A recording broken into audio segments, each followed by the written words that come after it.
জলপাইগুড়ি থেকে পাড়ি সোজা রাজপথে স্বপ্ন পূরণ জলপাইগুড়ির মেয়ের। ছোট থেকেই স্বপ্ন ছিল দেশের সশস্ত্র বাহিনীতে কাজ করার। সেই মতো পড়াশোনার পাশাপাশি এনসিসি এবং কলেজে উঠে এনএসএস এ যোগ দেয় জলপাইগুড়ি শহরের আদরপাড়ার বাসিন্দা অঙ্গিরা। এবার এই এনএসএস এর হাত ধরেই দিল্লির রাজপথে প্রজাতন্ত্র দিবসে কুচকাওয়াজে অংশ নিতে চলেছে বছর 19-এর এই তরুণী।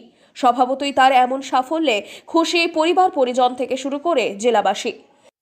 মেয়ের খবর পেয়েছি, কারণ মেয়ের এটা আসলে একটা স্বপ্নই ছিল। আমার খুব ভালো লাগছে।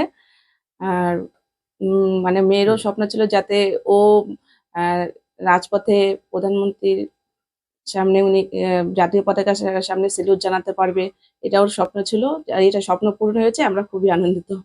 জলপাইগুড়ি প্রসন্নদেব মহাবিদ্যালয়ের 3য় বর্ষের বিজ্ঞান বিভাগের ছাত্রী অঙ্গিরা ঠাকুর কলেজের মধ্যে এনএসএস প্যারেডে প্রথমে জেলা এবং পরবর্তীতে রাজ্যে সুযোগ পায় সে। পরবর্তীতে রাজ্যের অন্যান্য প্রতিযোগিনীদের পেছনে ফেলে ভুবনেশ্বরে অন্তর্দেশীয় প্যারেডে সকলের নজর কাড়ে অঙ্গিরা।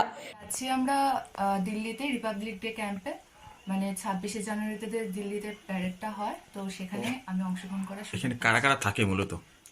সেখানে মূলত প্রেসিডেন্ট থাকেন, আরো অনেক অনেক অফিসার, প্রধানমন্ত্রী এরা থাকে। তো সেই জায়গায় সেটা প্রচন্ড ভালো লাগছে। এটা আমার ছোটবেলায় একটা স্বপ্ন ছিল, যেটা এখন বাস্তবে পরিণত হতে চলেছে। সেখানেই তাকে জানানো হয় 2024-এর প্রজাতন্ত্র দিবসে কুচকাওয়াজে এনএসএস এর হয়ে প্রতিনিধিত্ব করবে জল শহরের এই ওয়ান্ডার গার্ল। এনএসএস এর তরফে পশ্চিমবঙ্গ থেকে 8 জনকে বাছাই করা হয়েছে দিল্লির রাজপথে প্রজাতন্ত্র দিবসের মহা অনুষ্ঠানে অংশ নেওয়ার জন্য।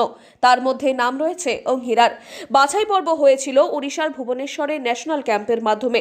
প্রজাতন্ত্র দিবসের এই হাই প্রোফাইল অনুষ্ঠানে উপস্থিত থাকবেন প্রধানমন্ত্রী থেকে শুরু করে রাষ্ট্রপতি সকলেই। এই মুহূর্তে খুশির আমেজ ঠাকুর পরিবারে। জলপাইগুড়ি থেকে সুরজিৎ দে, লোকাল 18 বাংলা।